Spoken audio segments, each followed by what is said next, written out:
Try to um, oh, Yes, I'm sorry. I okay, just great. wanted to Okay. share this recording. This can be a resource for others in the future. I'm going to go camera off Great. and share your slides. Sorry for the tech Okay. issues. Okay. So I wanted to start with just some objectives for today's webinar.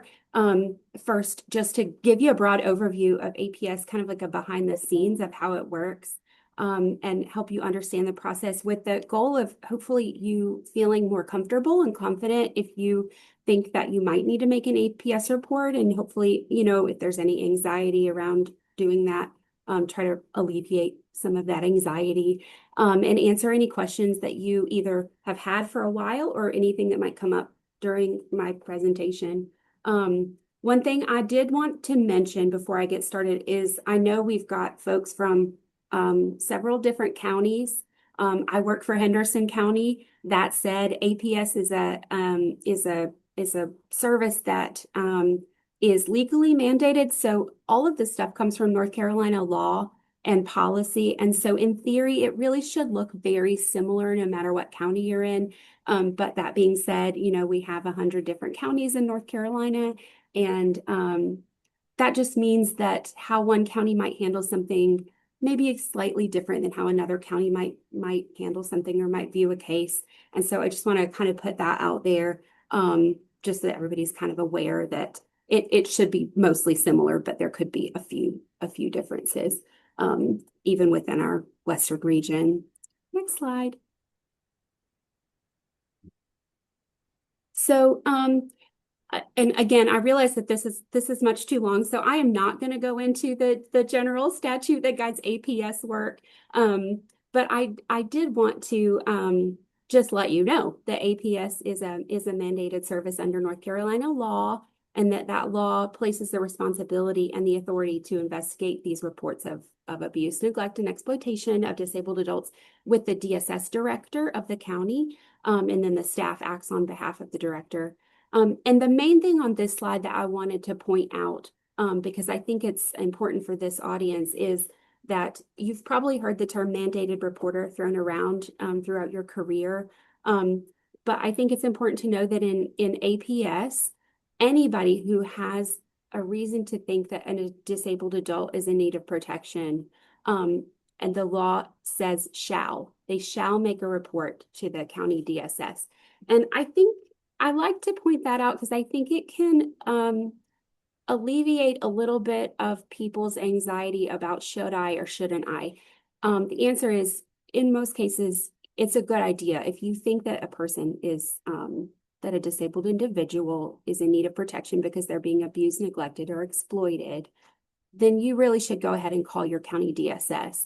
The flip side of that in the law is that the statute provides immunity for people who either make reports or participate in APS evaluations. You would be immune from any civil or criminal liability as long as you're acting in good faith. And so that means that if you make a report, even if it turns out to be unsubstantiated or whatever, you would not be subject to any kind of liability as far as civil or criminal. So I like people to know that. I think that's important. Okay, next slide. Like I said, I'm gonna skip over a lot of this, but I am fine with these slides being shared with folks, just if you want to kind of have a reference.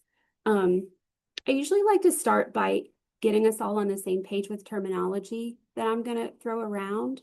And that's because we all work in kind of similar with similar demographics and similar populations, and we may use terminology that you might be used to, but in APS, we might define that terminology just slightly differently than what you're used to. And so I like to kind of get on the same page, but I don't think we have time to go into all of these terms in a whole lot of detail.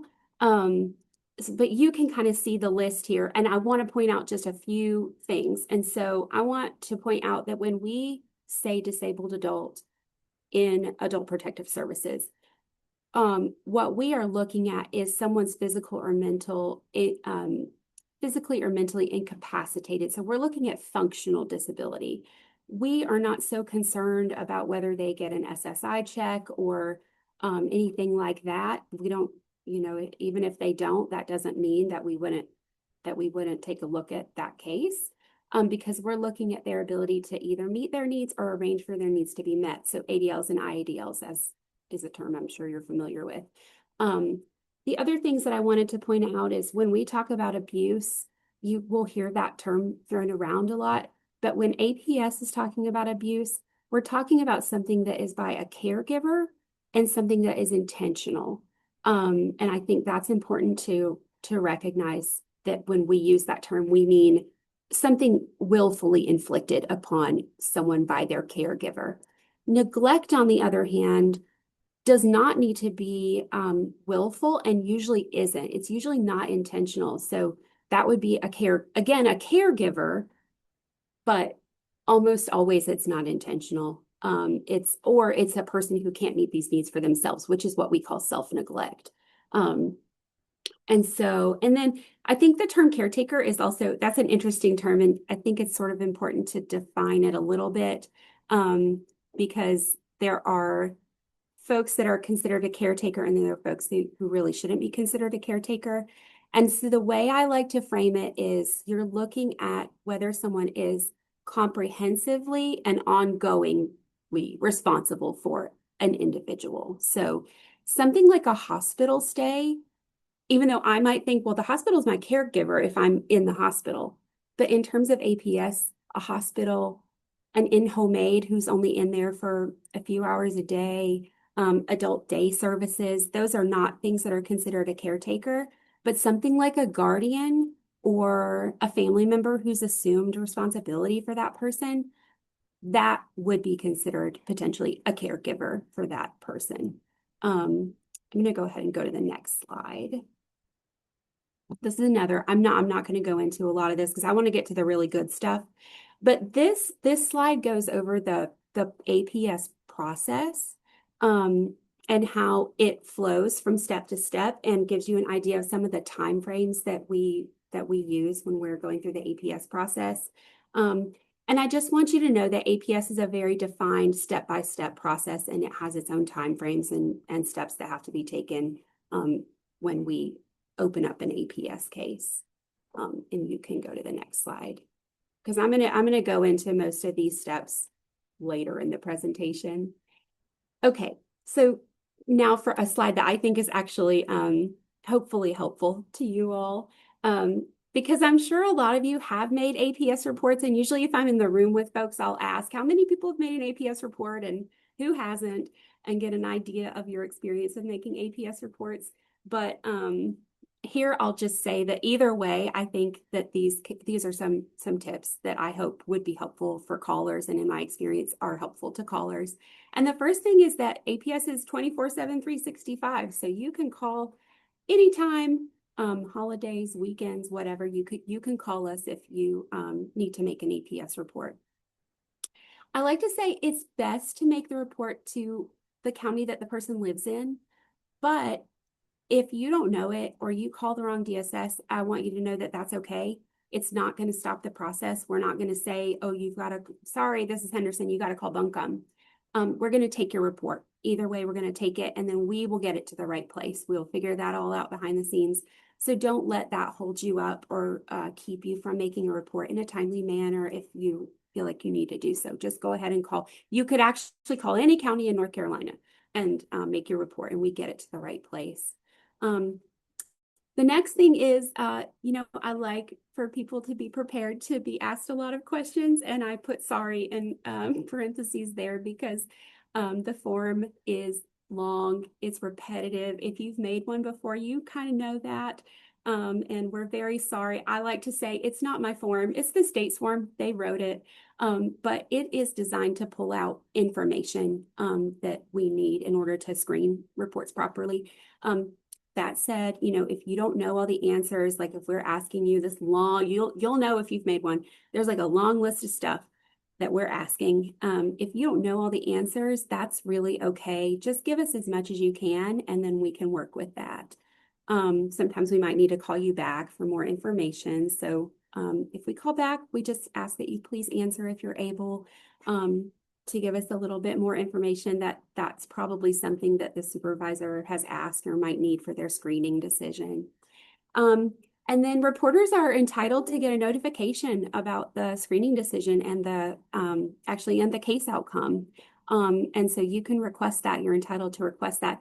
Just know it's going to be a little limited in what we can share legally, but you are entitled to that. You also can be anonymous. And so if you would like to be anonymous, which what that means is that you may tell us your name at the beginning of a call, but if you say, I want this to be anonymous, then I may, as if I'm taking your call, I may know who you are and know your name, but your name is not going to be recorded on that report or anywhere in that file as the reporter. Just know that if you do want to remain anonymous, you would not receive any notices of the screening or the outcome of the case. And so, that's kind of the only drawback. I will say in my experience, most of the time people don't want to be anonymous. They kind of want to know what happens and they're okay with their name being put on that report. And because even if you give us your name, we're not going to disclose it to the reporter or we're not going to disclose the identity of the reporter to the client or to the family or to anybody else involved in that. There are some very specific, very limited circumstances that reporter identity can be released. And that always has to do with another entity who is doing an investigation. So it could be law enforcement, it could be the DA's office, if they're involved in a criminal investigation or a criminal prosecution, and if they request it. So we don't just offer that up, but we can release it if they need it as part of their prosecution or their investigation. Usually they don't want to know it. In my experience, usually they don't necessarily care who made the report. But just for full disclosure's sake. Okay, next slide. Okay, so screening, I won't go into too much, but I do want you to know the criteria because I think it's important when you're making a report that you know what the things are we're looking at when we're screening the report in or out. And so the first thing is the alleged disability. So remember, we're looking at functional disability. I do want to point out, because I think not everyone knows that older age alone is actually not enough to meet this criteria.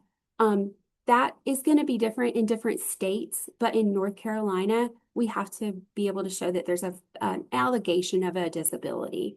I think that might be changing in the next few years, but as of right now, age alone is not quite enough. And so you're going to need to tell us what they can and can't do. Allegation of abuse, neglect, or exploitation.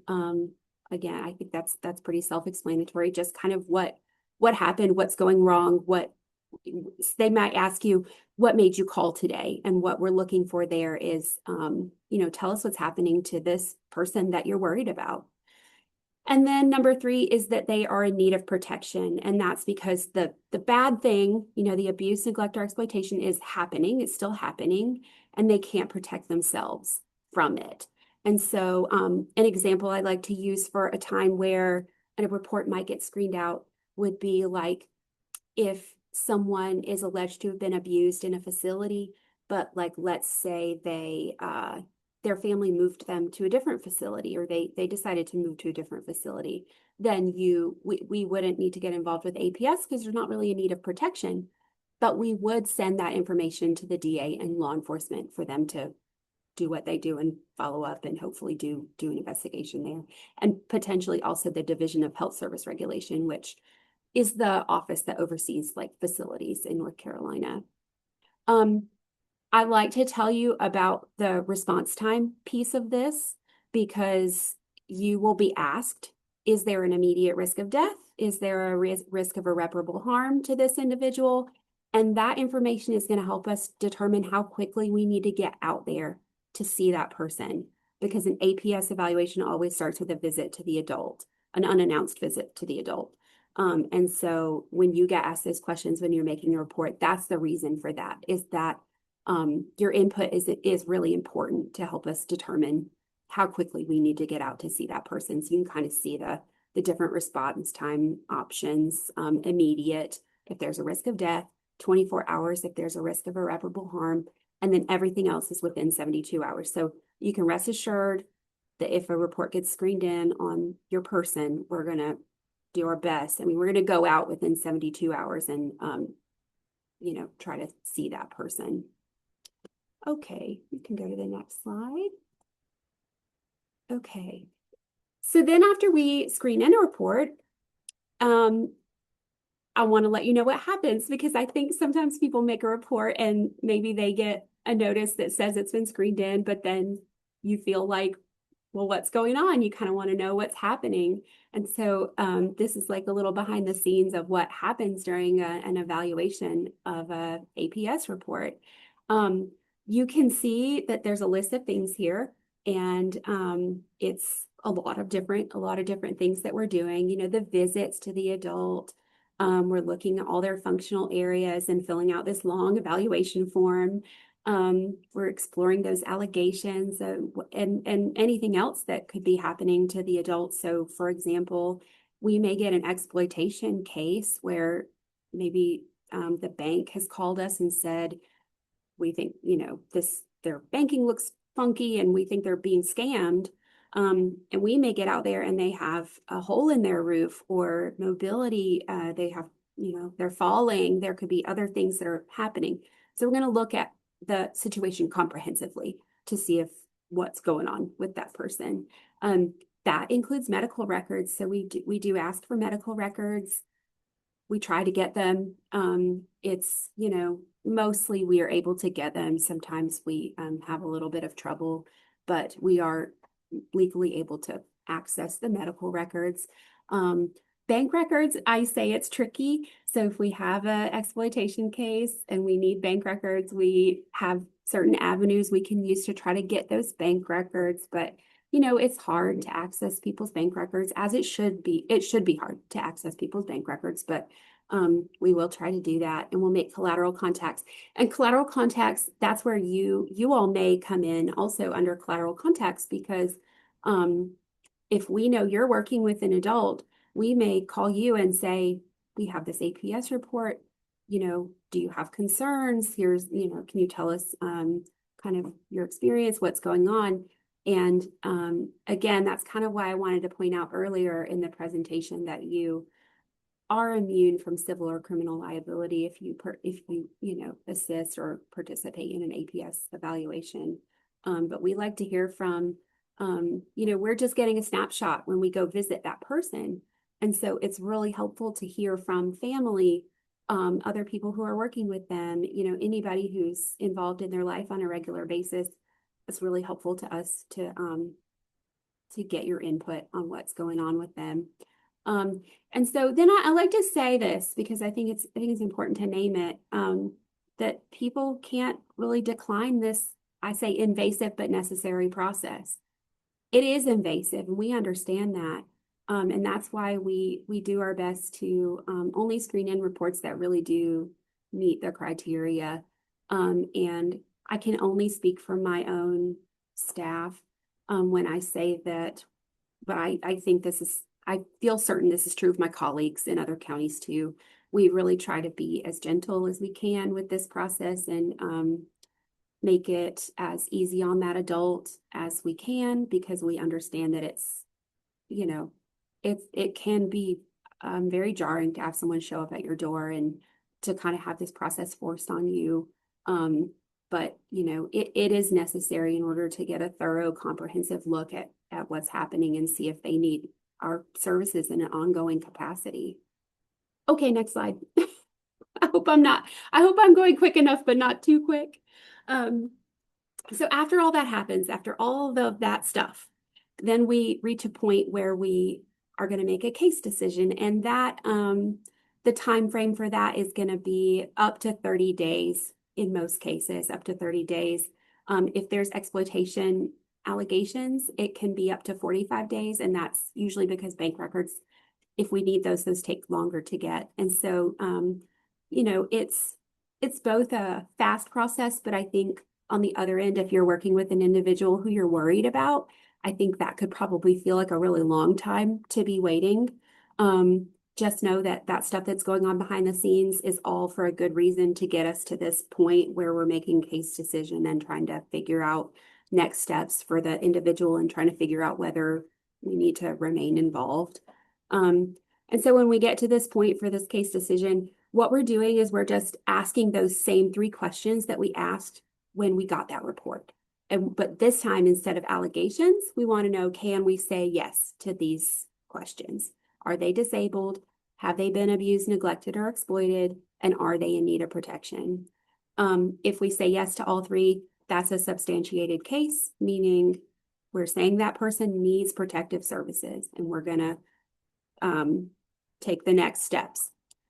If we have to say no to some of those questions, we're going to unsubstantiate the case. But I think it's important for people to know that, you know, as a reporter or someone who's involved, if a case gets unsubstantiated, it doesn't mean that we didn't find anything, and it doesn't mean that you were wrong to call in the report. It may just mean that the issue has been resolved. And so, like, for example, if it is an exploitation case, you know, maybe they closed their bank account and they stopped the exploitation. I mean, this is like, you know, in my dreams, I hope that this is what happens, but it could happen. And then, you know, there's not they were exploited, but there's not an ongoing need for us to remain involved. And so we're gonna go ahead and unsubstantiate and what we call confirm, meaning we're confirming that something happened, that maltreatment happened, but we're going to close that case. We may give resources, but we're going to get out of their lives and leave them to their, you know, to get on with their lives. If we unconfirm and unsubstantiate, that just means we don't have enough information to clearly state that this that this has happened and there's not a current need for protection. And so, yeah, like I said, I want you to know that even if you get a notice that says the case was unsubstantiated, it was closed, it doesn't mean you were wrong to call in a report. There's lots of reasons that a case can be unsubstantiated, and we don't want it to discourage people from making reports in the future, even if it's on the same adult. Sometimes we do get people more than once. And just because it's unsubstantiated the first time doesn't mean that the next time we won't find something, and that actually happens a lot. So just know that. All right, next. Okay, so like I said, if we substantiate a case, it means there's a need for protection. But in order to provide protection, we have to have consent or authority to provide that protection. And I always think it's really important to name this and to say it. DSS is a government agency, you know, and I think like I said, I think that is important to say because we cannot and we should not, in my opinion, be able to go in and force anyone to do anything. You know, unless either one, they want us to help them, or two, we have obtained some kind of authority to be able to do so.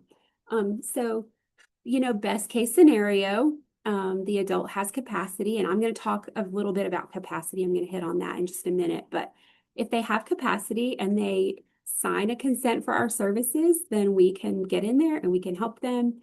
And this is usually what happens. Like in the vast majority of the cases that I see that we substantiate, the person is okay with accepting help from us.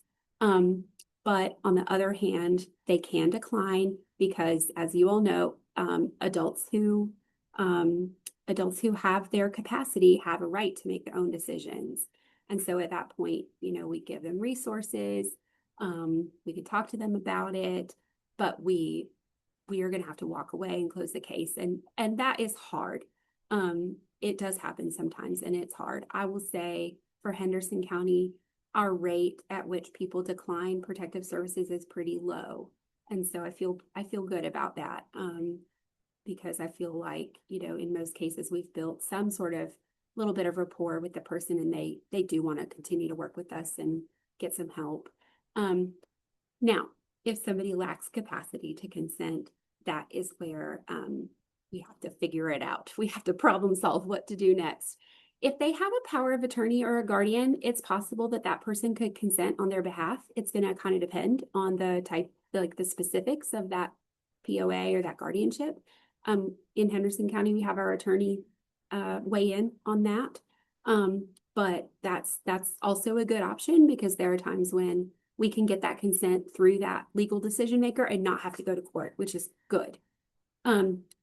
However, if they lack capacity, they don't have a legal decision maker, then that's when we have to go through the court system, and we have a couple options, APS orders and guardianship, in order to try to protect that person. Next slide. Okay, so when I'm talking about capacity, I want to go over a little bit about what I mean by capacity. So the first thing to know is capacity is different from competency. And I hear the word incompetent or competent thrown around a lot. I hear it a lot from medical professionals. I hear it a lot from different people. And I understand why people use that term. But in our world, competency is a legal term. So if you're saying somebody's incompetent, what you mean is they've been adjudicated incompetent in a court, in a guardianship proceeding. And so we don't use that term unless we mean someone, even if someone, I don't like that term anyway. I don't like the term incompetent, and we really try not to use it. But we use the term capacity instead when we're looking at someone's ability to consent to APS services. Capacity is very complex, but I like to kind of boil it down to, can they understand what happened and can they understand what they need? And I don't mean that they need to be able to write you a dissertation on it. I mean can they understand what they are consenting to? Because, we ask them to sign a consent form. And as you all know, asking someone to sign a consent form for a service that they don't understand what they're signing is unethical. And so we just want to make sure they have kind of a basic understanding of what they're accepting. Of course, they can change their minds at any time, even after they do consent. And so it's not any kind of legally binding thing when someone has capacity and signs for services. But that capacity decision, like I said, it's something that DSS has to make, but we do get input, especially from medical professionals and mental health professionals, anybody in a professional capacity who's working with that person, we will make that consent. So I like to say the final decision is with DSS, but we don't make that decision like in a vacuum. We get input. And that last point, I don't really think I need to go into that. Just know that we don't unsubstantiate a case just because somebody has capacity. I think that's the main thing to understand. I've heard people say that, well, they knew what they're doing, so DSS unsubstantiated the case. That's not what should be happening. People with capacity can still need protection because sometimes things just happen and people need help, or a situation may be too big for somebody to solve on their own, and that even if they have capacity, they may just need some help to resolve it. All right, next slide. Okay, I want to talk about APS orders, which is a legal tool that we use when someone lacks capacity to consent to protection, but we have a substantiated case, so we're legally bound. We have to try to protect that adult. And so what we can do is we can ask a judge to give us that authority to protect that adult. It would be a petition we would file. They're heard in district court. It's a whole process. And it actually happens quickly. It's supposed to happen within 14 days of the petition being filed. This is it's one option. We have another option to file a guardianship petition. I'm going to talk a little bit about guardianship if I have enough time at the end. But just know that APS orders and guardianship, that can actually be filed in conjunction with each other. But we really try not to file guardianship petitions as a standalone thing anymore. That we've been encouraged by the state, strongly encouraged by the state, to not do that. And so APS orders are really, that's the preferred, method for getting consent. And that's because APS orders are time limited. They only last 60 days. They can be extended for another 60 days, but at the most 120 days of protective services being involved with this person and being able to kind of call the shots, if you will, of what is happening in their lives. And so it's going to give us like specific time limited authority. And then we're going to be out. And so this is the preferable, can't say that. This is the preferable option for us. Okay, next slide. And then I guess it's time I tell you what I mean by protective services. Um, since it's my last APS slide, so after we've substantiated a case and we've got that consent and we're going to do protective services, we're going to do some service planning with that person. They're going to give input and we're going to set some goals. And what those protective services entail is highly dependent on that individual and what their needs are and what has happened to them, what the maltreatment, as we call it, what happened and what do we need to alleviate. And so that's why I like to say, like, I love APS because it's always a learning opportunity for me. Every case is different because every person is different. And so it gives a lot of variety and it gives a lot of meaning to the work, in my opinion, to be able to meet people where they are. And um, anyway, the long answer on what protective services is it's whatever's necessary to safeguard that person's rights and resources and to maintain the physical or mental well-being of the individual. So there's a list of stuff that it can include: medical care, mental health services, food, hygiene, clothing, shelter, placement. Really, it can be anything. And I don't want to sugarcoat it because I think it's important to say that, I've seen success stories. I've seen stories that warm my heart and feed my soul and like keep me going because we've been able to really make a difference. But, we are working with the resources that are available uh, in our community.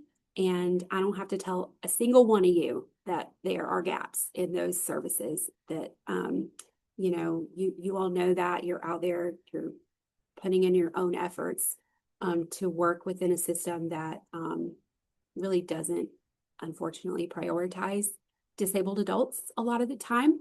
And so I don't want to go into too much of that, but just know that we may have to get creative with what we do. And also because adults have a right to make their own decisions, just because they agree to work with us doesn't mean they're going to agree to like every single thing that we might suggest to them.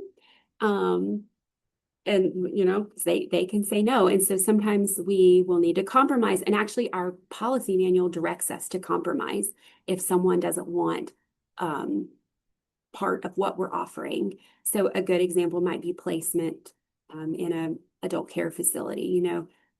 My workers may go in and they may see a home environment that they feel is not safe or that they feel isn't rehabable, or they kind of are really good at being able to assess that, and they may come to a conclusion that someone really isn't safe to be at home anymore. But if that person doesn't want to leave their home, then okay, like let's problem solve and let's figure out what you need in order to make it at least a little bit safer, to protect you to some degree. So it might not completely resolve it, but it can put some protective factors in or make it safer. Okay, and so one thing that I want to talk about is it specifically, and this is specific to the Western region, and you'll see why. There's some funding that we have right now that came about as a result of the hurricane. So there were, I want to say like 25 counties that were targeted by the state to receive some essential services funding. I like for people to know about it.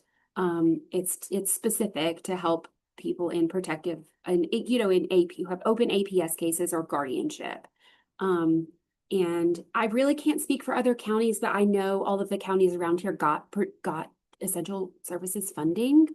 Um, and I will say it's been like a game changer. I always tell my staff that I'm really jealous because I would have given anything to have like some money to to help with some of the needs that people have. Um, I know that some counties have always used or already used their funding up, but some have not. Here in Henderson County, we still have some, and we are putting it to good use to, help with unmet needs. We've used it for a lot of different things. Um, and here's Paul's favorite story. So we had an individual who had a dog, and they also had some mobility challenges, the human, not the dog. And it was causing the dog to have to use the bathroom in the house because the person had trouble getting to the door and letting them in and out and everything. And so we were able to use some essential services money to install a doggy door and a little outdoor like kennel fenced area for the dog so the dog could go in and out on their own. And we did some repairs also to their flooring and tried to rehab some of the damaged areas that had been damaged because of the dog. Um, and that person was actually able to stay in their home and avoid some legal stuff that was happening as a result of that situation. And so um, I would say that's probably the most creative use of essential funding and probably one of the more creative like service plan goals that I've seen in protective services. But I really like that story because I was really proud of my staff for I felt like they really went above and beyond to try to resolve that need. So the bad news is I don't think that we will get that money again once it's spent. But for now, I'm happy to say that we have more options.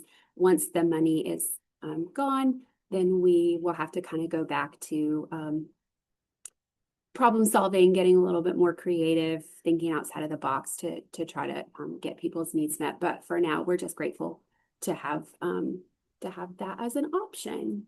Tracy, thank you very much for sharing that story. I just wanted to alert you to the time where I know. I was going to go into guardianship, but I don't have time to go into guardianship. Maybe some other time we can do that. But thank you all for your time, and I appreciate your attention. And if you have any questions, please let me know. yes, we'll have time for questions for Tracy and Eva after Eva presents. Eva is the Associate Director of Disability Partners. Disability Partners is the Center for Independent Living that serves Western North Carolina. And as someone who lives with disabilities and who has raised children with disabilities, Eva understands the challenges and triumphs of the community she serves. She sees her work rooted in the conviction that disability rights are civil rights, and there's no better person to take on this topic than Eva. Eva, thank you very much for sharing your insights. Thank you, Paul. Um, my name, as Paul said, is Eva Reynolds. I am a 60-something-year-old white female with purplish hair and purple glasses, and I'm kind of got little chubby cheeks going. And I'm in my office with this ginormous potted plant behind me. It's a peace lily that I'm extremely proud of because I'm not one of those people. I'm not good with plants.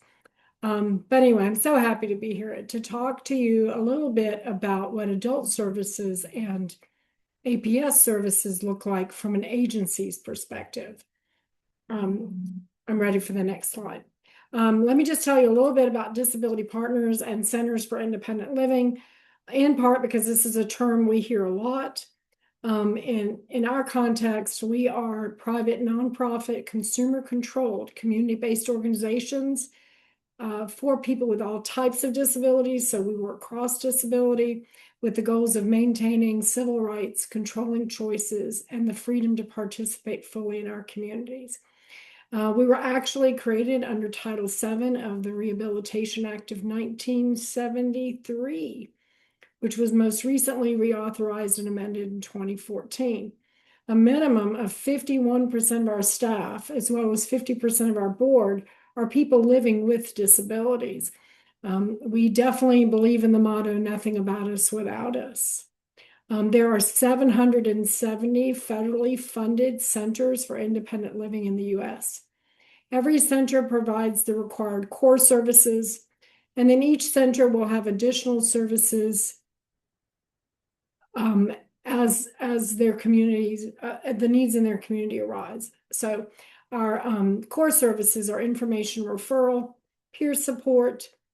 Let me just stop for a minute on peer support. Some of us only have the only relationship we have with peer support is in the context of the certified peer support specialist. These are folks that have gone through a certification process and are most often dealing with substance use disorder or mental health. Our peer support comes from the fact that the majority of our staff are people with disabilities. And even though no two people experience disabilities the same way, here's a shocker for you. No two people are even blind the same way.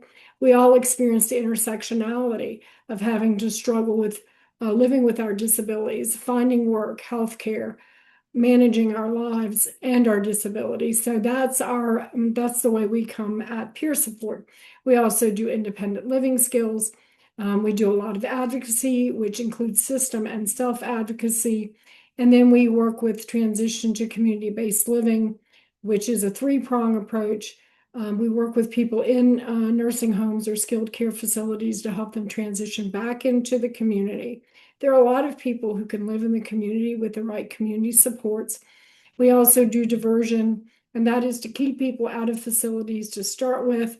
And sometimes it's as simple as somebody has had a life-changing something, illness, accident, whatever the case may be, and they have a perfectly good home to come back to. The problem is they can no longer get in their home.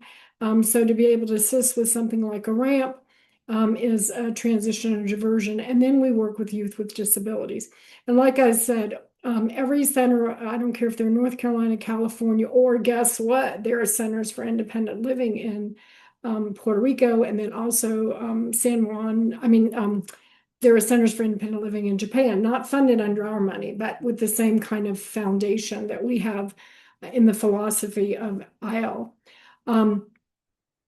And additional services in our area, we have a computer program. We also do a lot around housing and housing referrals. We also do ADA assessments and benefits counseling. Next slide. That's a little bit about us. So let me talk a little bit about, and Tracy was wonderful. I loved her presentation, and there's a lot of great stuff in there. And let me just say that my intent today is to talk about the emotional reality. As an agency that has on occasion made referrals, 99% of the time when we're making a referral, we are working with an individual that we have already built a relationship with. And so it creates some things. And again, at the point that we contact APS, our staff has made multiple attempts to support the individual if the situation allows for that. Now, if somebody's in immediate danger, that's not the case. But we spend a lot of time trying to find ways to support somebody before we call adult services or APS. And so then what happens as part of that dynamic is what is referred to as the betrayal factor. When reporting a consumer, it gets complicated. First of all, if the person is in a situation where the abuser is a family caregiver or somebody they depend on, they're going to feel betrayed, frightened, isolated, because regardless of how uncomfortable that dynamic is or harmful, it's what they know, right? And then most often we're dealing with cases of self-neglect, which it has been our most common reason. Next slide, please. So as part of this, we talk about guilt versus duty. And often, like I said, the teams, they grapple with guilt, they feel like they violated this person. We literally have people that we have worked with for 10, 15 years. Our ability to work with people where they are keeps us from having to hold people to time frames that some other entities encounter. So again, when we know the report is necessary because we worked with the individual, and now we're very concerned about their safety. Doesn't mean that we don't feel guilt. In this business, we see a lot of compassion fatigue. And it happens because we're witnessing things, neglect, abuse, exploitation, and sometimes bureaucratic system and interventions can be slow and can lead to frustration. And I can say for us and the 14 counties, we serve 14 counties in Western North Carolina, by the way, between the Asheville and the Silva office. Our fatigue, our compassion fatigue, and the team's fatigue is 100% compiled by some of the ongoing daily struggles that face our consumers. And y'all know that Asheville struggles with housing, affordable, accessible housing, and that people are struggling for food and access to services. So compassion fatigue is a real thing. And then we also have, I'm ready for the next slide. Thank you, Paul. We also have an ethical and professional tension. Centers, as I said, we are consumer directed. This is a different approach than others might utilize. We live IL philosophy, which means that we believe that people with disabilities have autonomy. And I think Tracy made an excellent point, distinguishing capacity, competency. The majority of the folks we serve are people who have capacity, are living their lives, are living in the community, are doing all the things that we do. So it's a hard choice, and it doesn't mean that people don't get to make bad decisions. I make bad decisions every day. I'm probably going to have some chocolate after I finish this, which is probably a good decision. So it's helping the team distinguish between what, I wouldn't want to live in a hole in the floor, but if I have a hole in my floor and I know the hole is there and I've taken steps to avoid falling in, that's not, I get to choose that. And some of that's hard to see sometimes, again, because we're dealing with people long term. And sometimes we're dealing with very complex issues and relationships. So, and that they have the right to refuse our service, and they can refuse. And I know Tracy talked about this initially, hopefully, but if it gets to a point where we have to make a decision, then APS Adult Services will have to step in and take legal steps. But up until that point, they can refuse our help. I mean, we don't, unfortunately, that's the case. So anyway, and again, going back to some of that tension is then the damage report. Filing a report often does change relationships. Consumers may withdraw or become defensive, making it critical to reaffirm our support network while respecting their boundaries. Next slide, please. Is there another slide? I'm showing navigating the process. Oh, I'm sorry. Hello. Whoa, okay. I missed that. So again, Tracy already talked about the confidentiality, that evidence is not required. It's a good faith and that you have the protection of the law. So I'm not going to get into all that. The way that we do it here, we have a process where when a staff person has been to somebody's home or has witnessed some things or heard some things, like I said, we try to provide resources first. Once we've come to the conclusion that it is time to call an APS, I'm actually the person that files the report. And I do give my name, even though they maintain confidentiality. However, because again, these are people that we are working with regularly, if nobody's been to Betty's house in 6 months and all of a sudden we've made 2 or 3 home visits and we've tried to create support and then APS is showing up on your door, there's a pretty good, they often will conclude that it's us. And in some situations, particularly in our most recent situation, the consumer who had been a consumer here at the center for all of the 15 years that I have been here, terminated her relationship, did not want any contact with us. Now, her journey with APS got her to adult services, and she did get things that she needed. And we were extremely concerned about her. But it doesn't change the emotion of it. And again, because when you have long-term relationships, and I really want to emphasize that we see adult services as a safety net. and that we see consumers like the one I just mentioned that definitely benefited from the intervention. And that is all I have. I'm short and sweet. Thank you, Eva, and thank you, Tracy. Give an opportunity for folks to come off screen and ask questions or share some in the chat. But while we wait for that, I have one of my own. Tracy, if you'd be willing to address, I think that that issue of self-neglect is maybe what partners and home repair maybe see, where they see a home that is neglected and then maybe that raises questions. So can you talk about that issue, what an individual's home is like, and is concerns about the home environment, would that be enough to make a referral? Yeah, that's a really excellent question. Because we in Henderson, and I'm willing to bet in other counties, we get that they too see a lot of reports related to a home environment. And so I would say, again, each county may look at things slightly differently. The way that we look at it is we're looking for what the effect is on that person. So a good example would be if a home is very has a lot of tripping hazards, and this person may either already be having falls, or they are tripping over things, or maybe the home doesn't have adequate heating or cooling. If there's different factors that can have a detriment on the person, remember that APS is generally not considered a preventative service.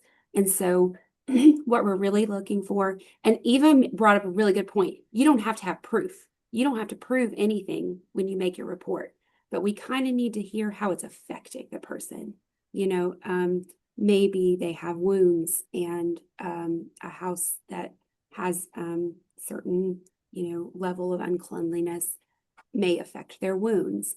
And so generally, a messy house isn't enough, but often that is also affecting their well-being or their health in some way. And so that's when we would probably be able to screen in and look at a report and assess that. How about situations where older adults maybe are taking care of adult children that have that maybe may experience intellectual disability or things like that?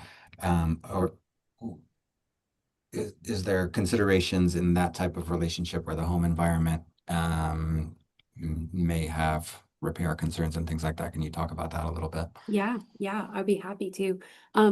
We can look at, so I will say we get reports sometimes on, somebody might make a report on like an older adult, but we read that report and we go, oh, they're caretaking somebody, and it seems like it's not safe for the person they're caretaking. Maybe it's not safe for either of them.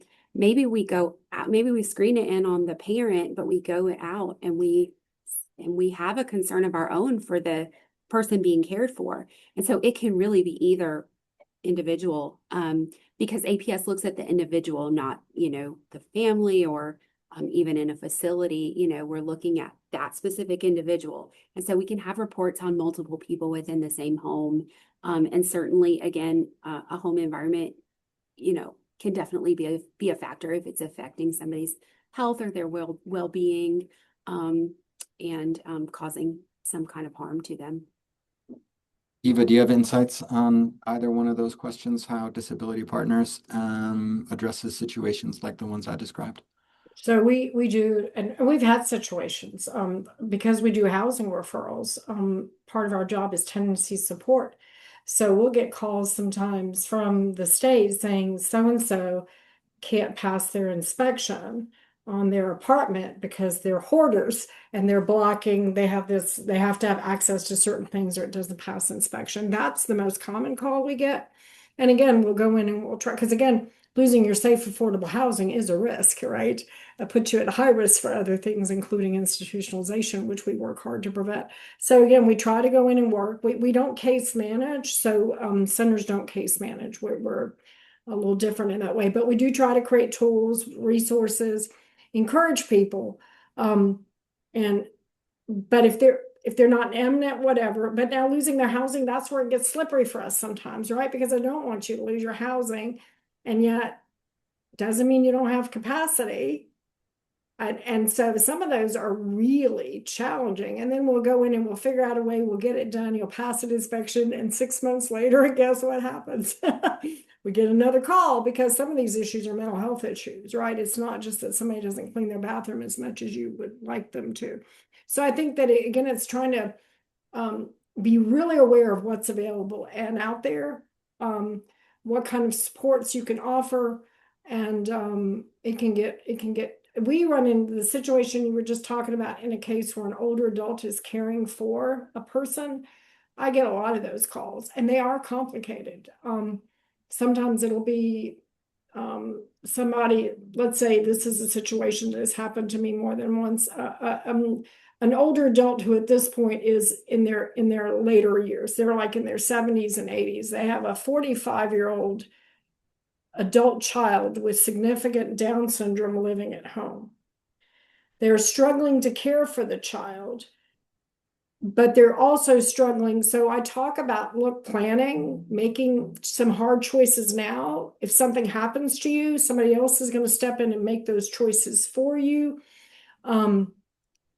I worked with somebody for a whole year who called me once a week crying because they were at such a loss at what to do. So again, trying to be empathetic, sympathetic, but also being real with people and saying, you know, the child is, you're still at this point being able to care. That's my first concern is, are you really able to care for the child? The physical needs of the child. What can the child do for itself versus the things you're having to do for it? Are you having to lift or do all these things, which of course would be a whole nother issue. But again, there's sensitive issues, they're real issues, and you encounter them, and there's not an easy answer. You know, and they are complicated, and the best you can do is try to offer resources and support. And also, this is tough. Letting people know that choices have consequences. And you're not, I feel like I'm doing a disservice with you if I'm just being all sweet and, you know, without saying the reality is if something happens to you tomorrow, the state's going to step in, this child cannot live on their own. And then they're going to go to a facility that you have no control over, that you have no input, you don't get to visit them, you'll be gone. The transition will be much more difficult. So that's something that we run into a lot, actually. Tracy, in the example of hoarding or home repair, what are the resources that APS can offer? Make sure. Yeah, I'm not muted. Okay. Well, you know, hoarding is such a complex and complicated issue. We find that it's very difficult to intervene when someone has hoarding behaviors because they often don't want intervention, or it's just such an emotional, thing. We we can and have offered help through like dumpsters. I know that sounds harsh. Or there are companies out there who will come in and who will help you sort through things and get your place to a point that it can be managed. And then in Henderson County, we have in-home aid services, and not all county DSSs offer that. It's not a mandated service, but it's something we do have in Henderson County. I know Buncombe does, and I don't think Transylvania does. It varies. But we have some in-home aid services that we can try to put into place to help maintain so that it doesn't reach that point again. But I would say, you know, results really vary on what the individual is willing to accept. And there are times when it's reached a point that it's not, I think I used the term rehabable, and I don't know if that's a real word, but but you know, where you can't always bring it back. And then again, it comes down to capacity. Do they understand that this is a potentially a risk, especially if they have mobility challenges or they are tripping over things. And if they do and they don't want help, it doesn't mean we can't offer it. It doesn't mean we would unsubstantiate a case. We could sub and offer help, but they may just not want it. And so, like I said, every case is different. And we try to meet a person where they are and offer what we can. Thank you. Any other questions from participants?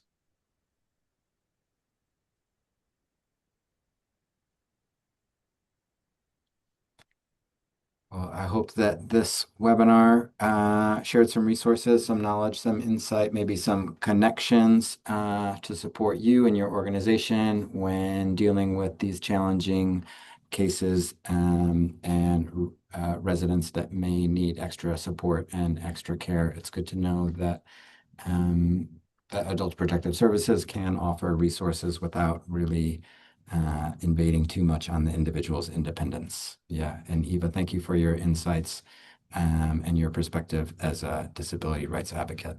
Yeah, thank you, Tracy, and thank you, Eva, and thanks everyone for participating.